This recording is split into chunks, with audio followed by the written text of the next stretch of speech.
Un vol de feu, par Quentin Clément. Partie 3. Il faut sauver le soldat Ryan pour qu'il soit condamné à mort. Suite.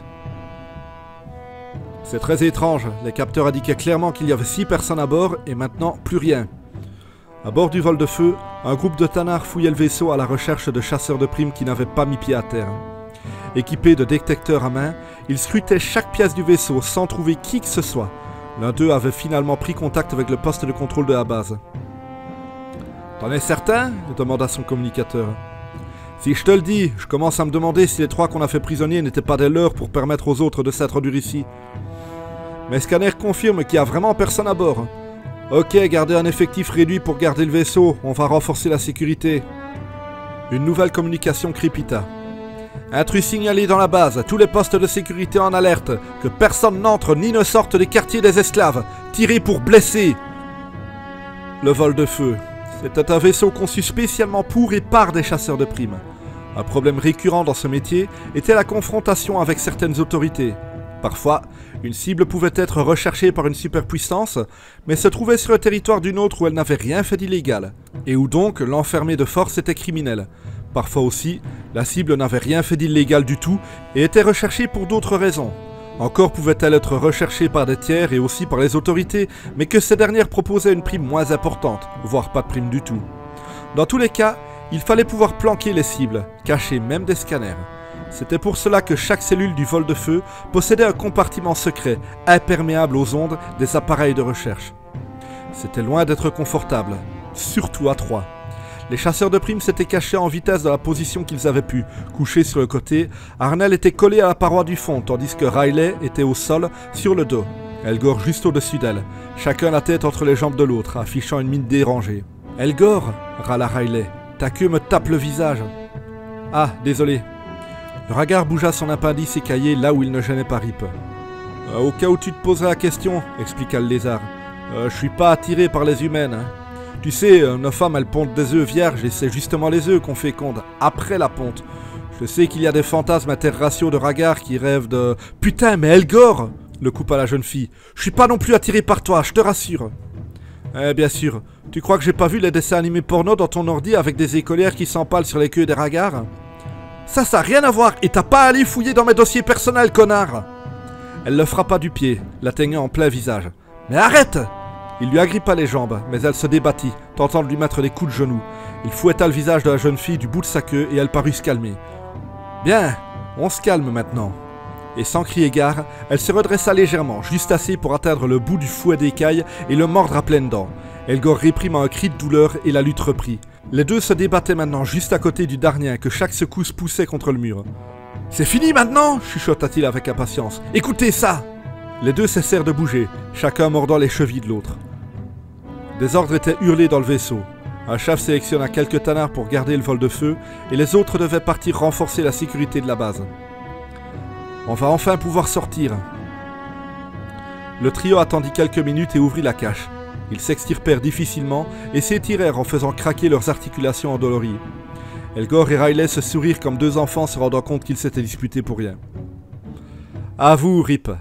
T'as adoré. » En une fraction de seconde, le poing de la jeune fille va s'écraser sur le visage du Ragar, qui tomba à la renverse. Elle vint ensuite victorieusement se pencher au-dessus de la tête du vaincu, un sourire carnassier aux lèvres. « Ouais, ça, j'ai adoré !»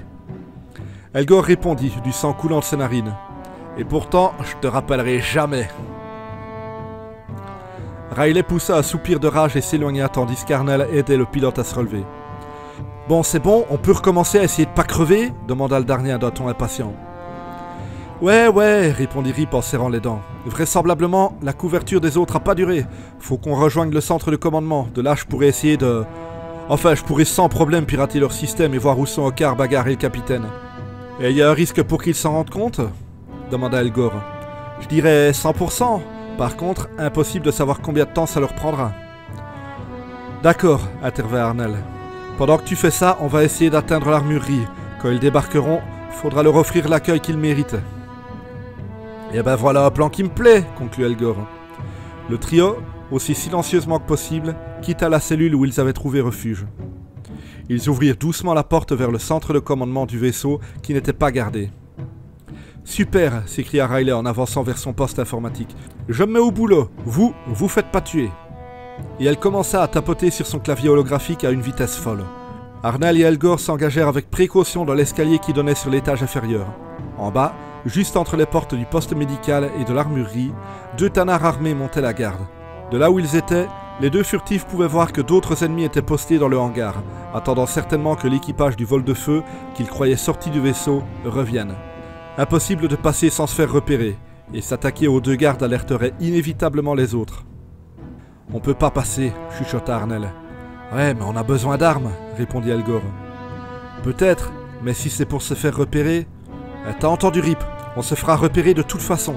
Quand ce sera fait, si on n'a pas de flingue, on est mort. » C'est là, maintenant, qu'on n'a pas de flingue. S'ils nous trouvent maintenant, on n'aura pas le temps de s'armer à l'armurerie. Ils nous descendent et ils butent Riley avant qu'elle ait pu sortir les autres de cellules. J'ai jamais dit que c'était un plan infaillible. Ouais, encore heureux. Et toi, c'est quoi ton plan déjà? Pas crever, ça me semble être un bon début. Elgor prit un temps de réflexion. Ok, j'ai une autre idée. Ils remontèrent vers le centre de commandement. Riley ne sembla pas les remarquer, ou du moins n'y prêta pas attention. Elle avait déjà forcé l'entrée du système de sécurité et cherchait à présent, grâce aux caméras situées dans les cellules, l'image de ses compagnons. Une fois qu'elle les aurait libérés, elle les aiderait comme elle pourrait, mais chaque action qu'elle forcerait le système à entreprendre augmenterait le risque qu'elle se fasse repérer. Elle devait donc agir avec précaution. Elgor prit le chemin des quartiers communs, suivi par Arnel. « Et c'est quoi ton plan ?» demanda le médecin. « Je dois avoir une 40aine de boîtes de conserve vides dans ma piole. »« Putain, mais c'est grave, tu sais pas jeter tes déchets comme tout le monde. On va en faire quoi de tes crasses ?»« Ce qu'on va en faire ?» répétait Elgor en souriant à Arnel. « T'as vraiment aucune imagination. »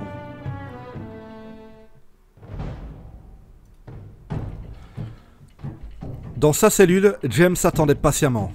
Il n'en démordait pas, Riley allait les sortir de là, d'une façon ou d'une autre. Enfermé et sans armes, il n'avait rien d'autre à faire que de tourner en rond en attendant le bruit du verrou. Restait à savoir s'il serait ouvert par Rip depuis le vol de feu, ou par un tortionnaire tanard. Dans ce dernier cas, il était décidé à se battre. Il ne savait pas quel genre de torture ces salauds faisaient subir à leurs esclaves, mais il n'allait certainement pas les laisser faire sans résister. Il l'entendit soudain, le clic caractéristique du loquet déverrouillé. Il se jeta sur le côté de la porte, là où ceux qui allaient ouvrir ne pourraient pas le voir, là où il pourrait frapper le premier. Sa respiration s'accélérait. Du bout des doigts, il ouvrit doucement l'entrée de sa cellule et observa l'extérieur. Personne dans le couloir. Il sortit, très vite rejoint par Hogar et Bagarre qui l'accueillit par un sourire victorieux.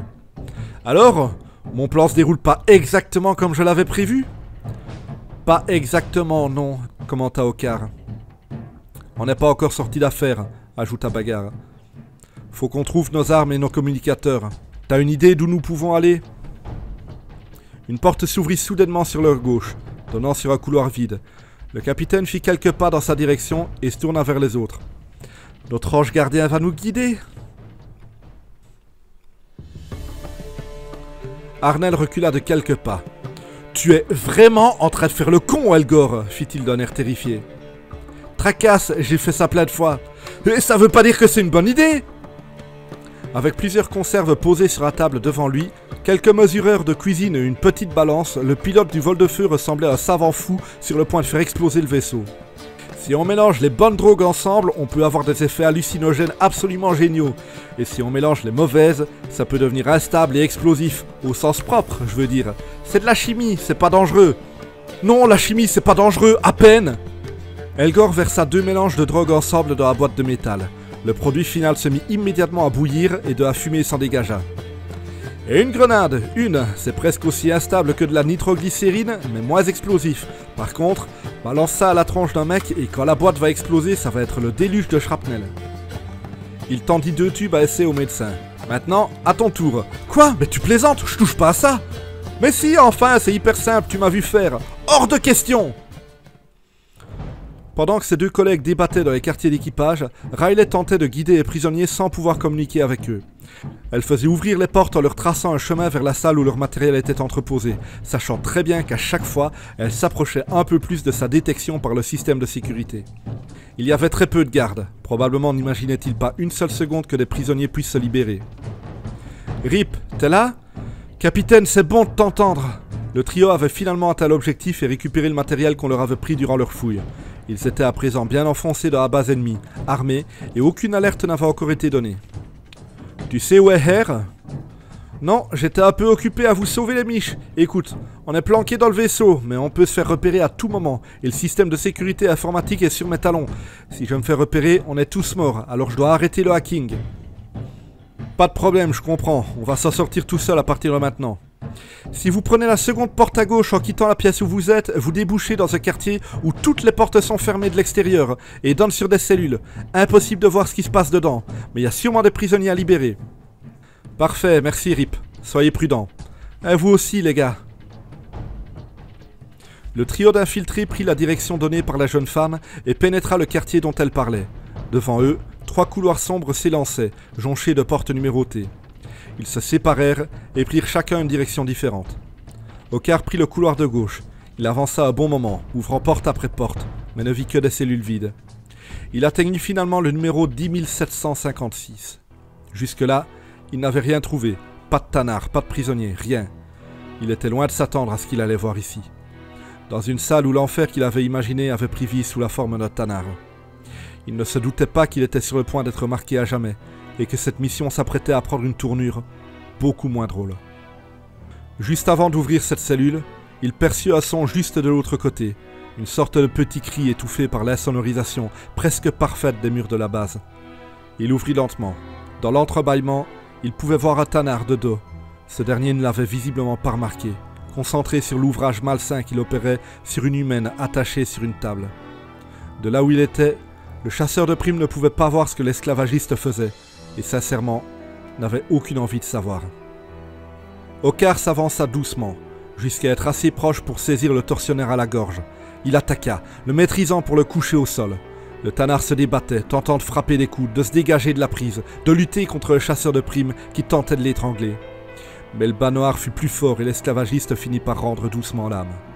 Ocar se releva et observa la victime. C'était une femme à la peau très pâle. Des cheveux blonds rasés de près surmontaient un visage creusé et des yeux dans lesquels la seule émotion que le chasseur de primes pouvait lire était l'effroi. Elle ne devait pas avoir plus de 25 ans et était totalement nue. Son corps rachitique dévoilé sans pudeur laissait apparaître un nombre incalculable de cicatrices témoignant des sévices qu'elle avait subis, dont un grand nombre au niveau génital. On ne pouvait qu'imaginer les mois de hurlements et de souffrances qu'elle avait endurés, des semaines à être torturée. Combien de fois avait-elle appelé à l'aide, supplié un peu de pitié ou hurlé si fort de douleur qu'elle ne pouvait plus rien demander? Combien de temps avait-il fallu pour la briser, lui faire perdre espoir à un point où elle avait même cessé d'implorer, ne faisant que subir les pires outrages en sachant très bien que demain serait pire? Le bas noir entreprit de libérer la pauvre femme de ses liens, alors qu'elle ne réagissait pas, observant juste le vide devant elle. Il l'attrapa par le bras pour l'aider à se relever, mais elle s'y refusa. Sans rien dire si ce n'était quelques grognements apeurés, elle luttait pour ne pas quitter la table de torture. « Allez, bon sang, je veux juste t'aider !» Ocar insista en y mettant plus de force, mais elle se mit à hurler de panique. Elle regardait maintenant le chasseur de primes avec terreur et secouait la tête de gauche à droite pour lui signifier un nom formel. Un animal recroquevillé dans un coin, terrifié à l'approche d'une punition d'un maître trop sévère. Il la lâcha. Elle se remit dans la position dans laquelle il l'avait trouvée et ferma les yeux. Sa respiration était rapide, et des larmes se mirent à couler sur ses joues, alors que tous ses muscles semblaient sous tension.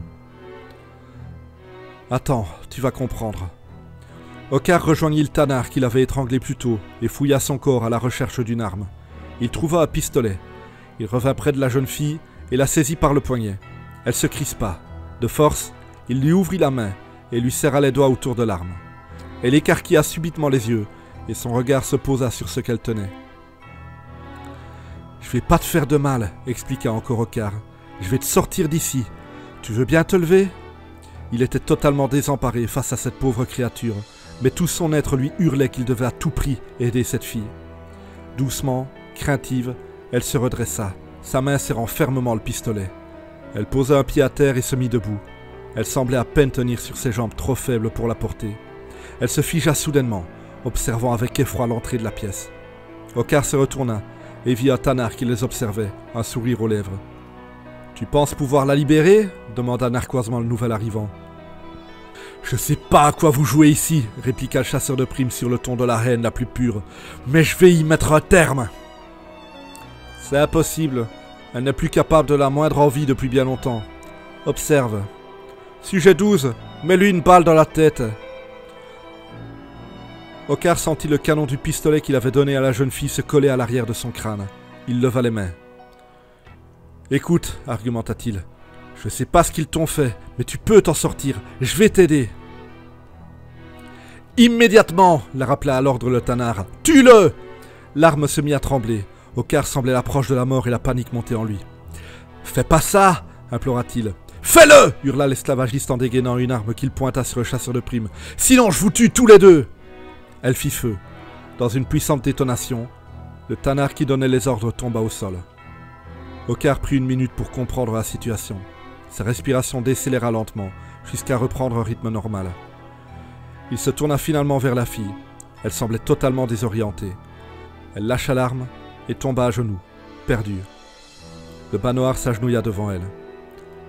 Putain, mais qu'est-ce qu'ils t'ont fait? Elle leva un regard gorgé de larmes vers Ocar. Elle se jeta dans ses bras et le serra contre elle en sombrant dans un lourd et profond sanglot. Il lui rendit son étreinte, et ses pleurs se transformèrent en hurlements de peine et de douleur. Tous les sévices, les tortures, les souffrances, la terreur qu'elle avait endurée depuis peut-être des années sortaient enfin.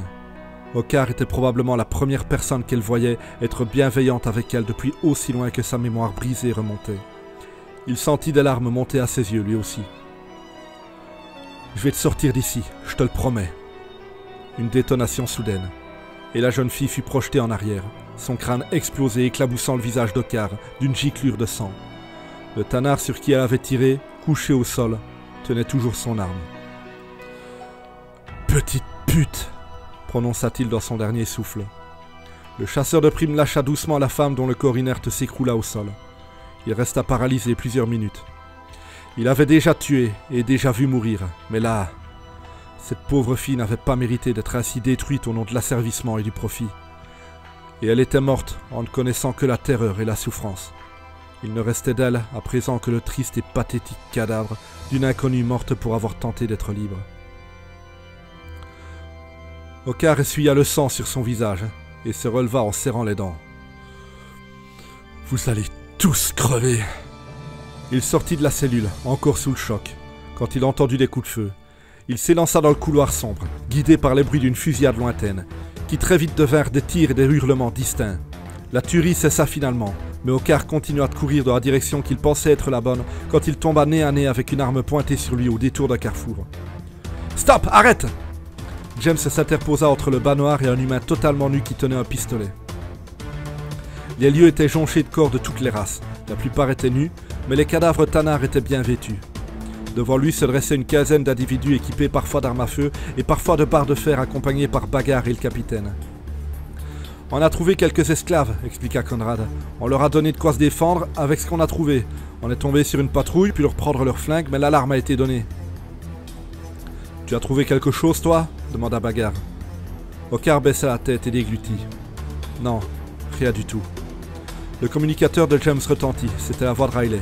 « Cap, ils ont déclenché l'alarme, une patrouille s'approche de vous. Par contre, j'ai trouvé où était Hare. »« Bien joué, Rip. Voilà, ça c'était la bonne nouvelle. La mauvaise, c'est que vous devez prendre le couloir sud en plein sur les Tanards. Faut que tu nous trouves un autre chemin. » Ocar, sans dire un mot, s'avança dans le couloir sud sous le regard interrogateur de James et Bagarre. Il s'arrêta finalement. « On y va ou pas ?»« T'aimes en découdre, on le sait, » intervint Sovat. « Mais là c'est... » Sans répondre, le bas noir reprit la route. « Que c'est qui veulent buter un maximum de ces enculés me suivent ?» Les esclaves s'observèrent un instant. Un premier emboîta le pas d'Ocar, très vite suivi par les autres. « Qu'est-ce qui lui arrive ?» demanda Conrad. « J'en sais rien, répondit Bagarre, mais je lui donne pas tort en y réfléchissant. On doit pas perdre de temps. »« Ok, alors c'est parti. » Une alarme retentit dans le vol de feu alors qu'un message d'alerte s'affichait sur l'écran de Riley.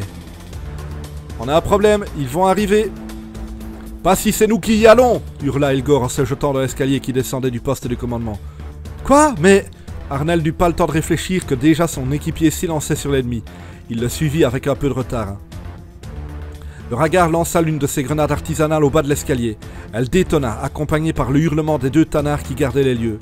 Grâce à la réactivité du pilote, les esclavagistes furent pris par surprise avant même de recevoir l'appel leur signalant que leur système de sécurité informatique avait repéré le hacker dans le vaisseau. Blessés par le shrapnel, ils ne purent pas réagir assez vite lorsque le Rhaegar leur sauta dessus en rugissant, mordant un premier à la gorge, tandis que sa puissante queue assommait le second. Depuis le hangar, des tirs pleuvaient déjà sur lui alors qu'il se saisit de l'arme d'un tanard qu'il venait de tuer. Il ressentit une vive douleur alors qu'une balle lui traversait l'épaule. Il jeta une grenade et se mit à couvert, serrant les dents. Arnel arriva à ce moment-là, hurlant pour tenter de couvrir le boucan des rafales incessantes de l'ennemi. « T'es dingue ou quoi ? Mais enfin, tu sais très bien que oui, mais là c'était réfléchi, on a pu reprendre l'accès à l'armurerie et au poste médical. » Arnel observa la scène. Il devait bien admettre que le pilote avait raison. « Et on fait quoi maintenant ? » « On reprend ton plan, on essaye de pas crever !» Arnel se baissa et ramassa l'arme du second tanard. « Ça, c'est un bon plan !» Et les 2 chasseurs de primes répliquèrent, faisant feu sur l'ennemi dans un hurlement de colère. Les tanards contre-attaquèrent avec plus d'agressivité, forçant les 2 acculés à se remettre à couvert. « Dégage-toi !» ordonna Elgor. « Je peux m'en charger seul et on a besoin que tu restes indemne. »« Hors de question, t'es déjà blessé, je te laisse pas combattre seul, t'y arriveras pas. » Le Rhaegar hésita une seconde. « Va me chercher ma pharmacie !» Arnel baissa les yeux et soupira. « Et merde !» Les couloirs, totalement paisibles à peine une demi-heure plus tôt, étaient maintenant le théâtre d'un carnage sans nom. Les éclairages heurtés par les balles perdues laissaient les lieux devenir sombres, alors que les lampes vacillaient, clignotaient, ne laissant qu'entrevoir les murs tachés de sang, transformant la base en un enfer de ténèbres où ne régnait que le hurlement des armes. Des esclaves qui n'avaient plus rien à perdre chargeaient leurs anciens bourreaux avec des barres de fer, des couteaux ou simplement à main nue. Sous les tirs ennemis, la plupart tombaient avant d'atteindre le corps à corps. Mais les tanards étaient engloutis sous le nombre d'adversaires qui ne cessaient de croître, alors que les chasseurs de primes libéraient de nouvelles recrues à chaque porte ouverte. Des cœurs les plus héroïques aux plus faibles des pleutres, tous prenaient les armes dans cette lutte qui ne promettait que 2 options, la liberté ou la mort. Menés par la rage de la vengeance, la frénésie du combat poussait ces hommes et ces femmes sans espoir, à la bravoure la plus pure et à la violence la plus brutale. Rien ne semblait pouvoir arrêter cette force, qui s'élançait à leur raz-de-marée en défonçant littéralement les défenses tanards. En première ligne, les esclaves sans cohésion ni discipline faisaient feu sur l'ennemi, tandis qu'à l'arrière, on achevait les tanards blessés, leur enfonçant le crâne à coups de barres de fer ou de briques, pour ensuite prendre leurs armes et passer à l'avant pour remplacer les révoltés, tombés qui voyaient de nouvelles pertes à chaque seconde. « Vous y êtes !» intervint la voix de Riley dans le communicateur. « Porte de gauche !» James, suivi par Baggar et Okkar, ouvrit l'accès et tomba dans une cellule où il reconnut la cible de leur contrat. Un humain d'une trentaine d'années aux origines africaines relativement marquées. « C'est bon, on a le colis !» hurla-t-il pour couvrir le hurlement des armes. Le prisonnier approcha. « Ryanair, suivez-nous si vous voulez vivre !» ordonna le capitaine. Une communication de Riley entra. « Les gars, grouillez-vous, les tanards arrivent de face avec 2 mitrailleuses Gatling lourdes. Ils vont réduire les esclaves en charpie. »« Ok, répondit James. On rentre au vaisseau et on dégage de cet enfer. »« On peut pas partir, protesta Okkar. »« C'est quoi que t'as pas compris dans réduire en charpie ?» demanda le capitaine. « Je te renvoie la question, on peut pas laisser faire ça. »« On est des chasseurs de primes, intervint Baggar. C'est pas notre boulot de crever pour des esclaves. » Okkar leur sourit. « Et le capitaine l'a dit tout à l'heure, aujourd'hui on n'est pas des chasseurs de primes, aujourd'hui on est des héros !» Sans attendre de réponse, il fit volte-face et partit vers le front d'un pas déterminé. « Et merde !» ragea James. « Baggar, escorte Hare jusqu'au vaisseau. Moi, je vais empêcher ce crétin de se faire buter. » Le Sovat se mit face à son capitaine. « Tu fais une connerie. »« Je sais, mais c'est ce qu'on fait tous les jours. » James rejoignit le bas noir, alors que Baggar collait une arme dans les mains de Ryan, le bousculant au passage. « Retourne-la contre moi et tu sortiras pas d'ici vivant. »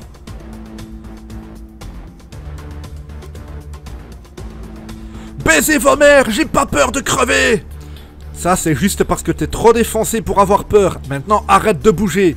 Dans un grand rire, Elgor tira une rafale sur l'ennemi sans réussir à l'atteindre, alors qu'Arnel tentait de lui recoudre une blessure qu'il avait à la cuisse. Le Rhaegar cessa le feu et se tourna vers le médecin. En même temps, je leur dis de baiser leur mère, mais j'ai aucune idée de comment c'est foutu à Tanard. Ils sont des mères au moins? Putain, mais concentre-toi! Une grenade ennemie tomba au pied d'Elgor. À terre! Hurla-t-il en se jetant sur Arnel. la grenade explosa. Riley, attiré par l'explosion, s'élança de l'escalier. Elle fit feu sur un tanard qui profitait de l'occasion pour tenter une percée et continua de tirer dans l'espace de la porte pour protéger sa mise à couvert. Arnell reprit conscience lentement. Le corps d'Elgor l'avait protégé de la détonation, mais le choc l'avait sonné. Le pilote, quant à lui, ne semblait pas reprendre vie, mais respirait toujours, le dos gravement brûlé. C'était une grenade à charge réduite, le genre d'arme utilisée dans l'espace, assez faible pour ne pas trop endommager un vaisseau pris d'assaut et percer des brèches dans la coque, mais assez forte pour enfoncer une position bien défendue. Probablement que les tanards prévoyaient de récupérer le vol de feu et ne voulaient donc pas y faire trop de dégâts. Le médecin se releva doucement. « Je vais pas les retenir longtemps toute seule !» hurla Riley. Arnell secoua la tête pour se remettre les idées en place, ramassa une arme et tituba jusqu'à un lieu à couvert avant de reprendre le combat. Les Gatling étaient placés au fond d'une sorte de hangar vide, de part et d'autre d'une grande porte. Lorsque ces machines de guerre commencèrent à faire feu, l'enfer se déchaîna sur la base. Les balles rapides au calibre lourd de ces engins de mort déchiquetaient la horde d'esclaves qui fut arrêtée net.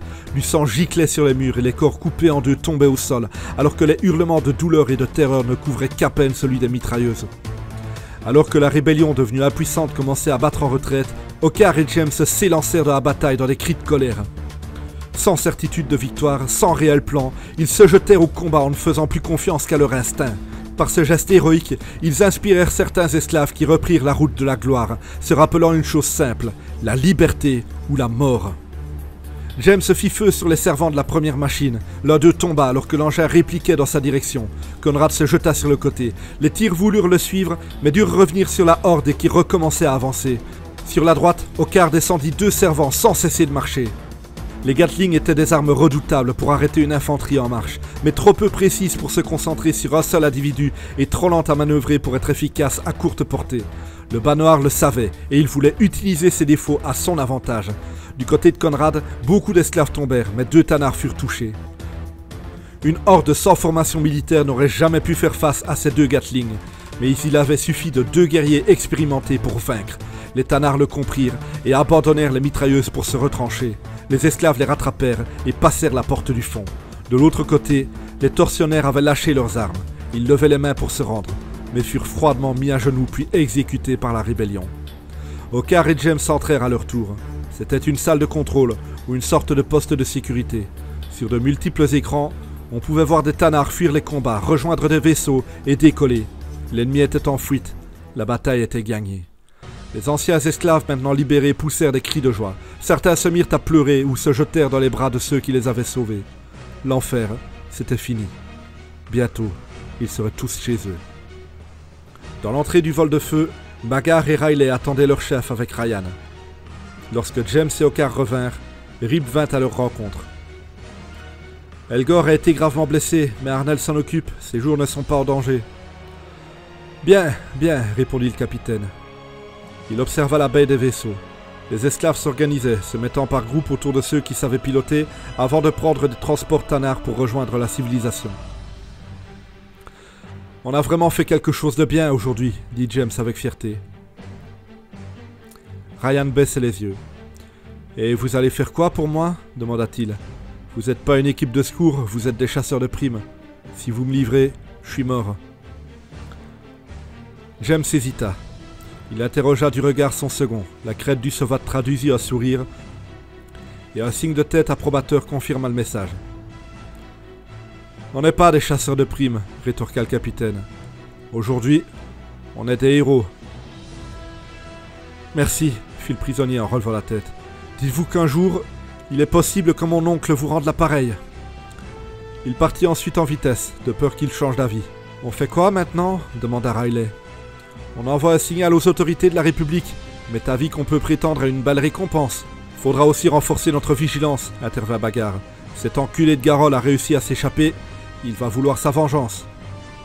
James sourit à son second et répondit d'un ton déterminé. Quand il reviendra, on sera prêt. Fin de la partie 3.